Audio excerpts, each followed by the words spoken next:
ទីភ្នាក់ងារសារព័ត៌មានយន្តហ័ព្ទបានរាយការណ៍នៅថ្ងៃសៅរ៍នេះថាកាលពីវេលាម៉ោង 7:11 នាទីព្រឹកថ្ងៃទី 17 ខែឧសភាឆ្នាំ 2025 អគ្គិភ័យដ៏សន្ធោសន្ធៅបានលេបត្របាក់រោងចក្រដ៏ធំជាងគេបំផុតរបស់ក្រុមហ៊ុនផលិតសម្បកកង់ Kunho Tire ដែលមានទីតាំងនៅកណ្ដាលទីក្រុងខ្វាងជូខេត្តជីឡាតនៅភាគខាងត្បូងដែលមានចម្ងាយប្រមាណ 270 គីឡូម៉ែត្រភាគអាគ្នេយ៍ពីទីក្រុងសេអ៊ូល រូបភាពដែលត្រូវបានផ្សព្វផ្សាយដោយទីភ្នាក់ងារសារព័ត៌មានយន្តហ័ព្ទបានបង្ហាញឲ្យឃើញមានអណ្ដាតភ្លើងក្រហមឆ្អិនឆ្អៅផ្សែងខ្មៅខ្មួលខ្មាញ់កម្ពស់ជាង 200 ម៉ែត្រដែលគេជឿថាពោពេញទៅដោយសារធាតុពុលនៅតែបន្តហុយសាយភាយពីពេញតំបន់ជុំវិញដែលបង្កផលប៉ះពាល់ដល់ប្រជាជនជាច្រើននិងចេញសារព្រមានឲ្យប្រជាពលរដ្ឋជៀសវាងបើកបរចូលទៅក្បែរកន្លែងកើតហេតុបើមិនមានអ្វីចាំបាច់ របាយការណ៍បានបង្ហាញថាក្លិនឆ្ងៀមនៃផ្សែងបានរាលដាលដល់ទីប្រជុំជនដែលមានចម្ងាយជាង 4 គីឡូម៉ែត្រពីរោងចក្រដែលនាំឲ្យអាជ្ញាធរបានណែនាំដល់ប្រជាពលរដ្ឋឲ្យបិទទ្វារបង្អួចរបស់ពួកគេនិងជៀសវាងការចេញទៅខាងក្រៅហើយម៉ាស់ការពារផ្លូវដង្ហើមប្រមាណជាង 10000 ត្រូវបានចែកចាយដល់ប្រជាពលរដ្ឋដែលរស់នៅក្បែរតំបន់រោងចក្រនោះ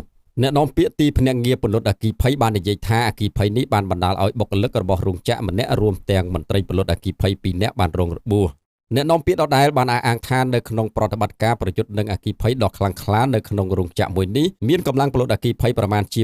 262 នាក់រថយន្តពន្លត់អគ្គិភ័យគ្រប់ប្រភេទចំនួន 96 គ្រឿងនិងឧទ្ធម្ភាគចក្រជាច្រើនគ្រឿងត្រូវបានដាក់ពង្រាយនៅជុំវិញកន្លែងកើតហេតុនោះ មន្ត្រីដដែលសង្កត់ធ្ងន់ថាអណ្ដាតភ្លើងអាចនឹងបន្តឆាបឆេះរយៈពេលជាច្រើនថ្ងៃទៀតដែលនាំឲ្យប្រតិបត្តិការនេះអាចបន្តនឹងអូសបន្លាយរយៈពេលយូរព្រោះតែសម្ភារៈភាគច្រើននៅក្នុងរោងចក្រជាប្រភេទវត្ថុដែលងាយឆាបឆេះជាពិសេសភ្លើងបានឆាបឆេះនៅកន្លែងស្តុកកៅស៊ូឆៅដល់ទៅប្រមាណជាង 20 តោនឯណោះ អ្នកនាំពាក្យដដែលបាននិយាយថាឧបទ្ទវហេតុនេះបានកើតឡើងលើរោងចក្រដ៏ធំបំផុតរបស់ក្រុមហ៊ុនខ្លួននៅក្នុងប្រទេសកូរ៉េខាងត្បូងហើយដោយសារតែបែបនេះក្រុមហ៊ុននឹងបានព្យាយាមបង្កើនសមត្ថភាពនិងបង្វែរផលិតផលសម្បកកង់ទៅតាមបណ្ដារោងចក្រផ្សេងទៀតរបស់ខ្លួនដើម្បីឲ្យទាន់ជាមួយនឹងការកម្មង់និងកាត់បន្ថយការខាតបង់ សូមជម្រាបដែរថា Kunho Tire គឺជាក្រុមហ៊ុនផលិតសម្បកកង់ធំទី 2 របស់កូរ៉េខាងត្បូងហើយផលិតផល Kunho ត្រូវបានផ្គត់ផ្គង់ទៅឲ្យក្រុមហ៊ុនផលិតរថយន្តល្បីៗលំដាប់ពិភពលោកដូចជា Hyundai Motor Group, Volkswagen Group និង Mercedes-Benz ជាដើម